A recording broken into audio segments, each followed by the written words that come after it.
এতে প্রমাণ হচ্ছে আমার দেশের শিক্ষকের কোনো মর্যাদাই নেই। শিক্ষক শব্দটা বলতে যতটা সহজ, এতটা সহজ নয় এই শিক্ষকের পদবি অর্জন করা। দীর্ঘ 15 থেকে 16 বছরের হাড়ভাঙা পরিশ্রম আর প্রচুর অর্থ খরচের পর এই পদবি পাওয়া যায়। কিন্তু দিন শেষে আমার সোনার বাংলাদেশে এর মর্যাদা শূন্য বললেই চলে। শিক্ষকদের যে গ্রেডে বেতন দেওয়া হয় সেটা একজন কুলির 10-15 দিনের বেতন।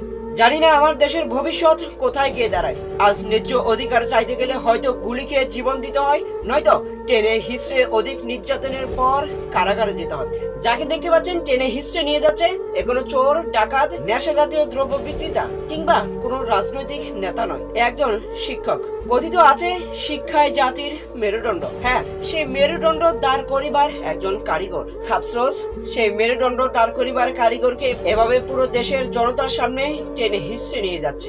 হ্যাঁ, যে দেশের শিক্ষকের কোনো মর্যাদা নেই, সে দেশে শিক্ষায় জাতির মেরুদণ্ড কখনোই হতে পারে না। অর্থাৎ আসল কথা যদি বলি, একজন ঘর নির্মাতাকে যদি প্রাপ্য অধিকার, পারিশ্রমিক বা সে যতটুকু মর্যাদা পাওয়ার প্রাপ্য সেটা যদি না দেওয়া হয়, সে কখনোই সুন্দর করে ঘর নির্মাণ করবে না। ঠিক তেমনই শিক্ষকের বেলাও তাই। সর্বশেষ বলতে পারি, যে দেশে শিক্ষার কোনো সৌন্দর্য নেই, সে দেশ কখনো উন্নতির শিখরে পৌঁছাতে পারে না, সে দেশ অন্ধকারেই রয়ে যায়।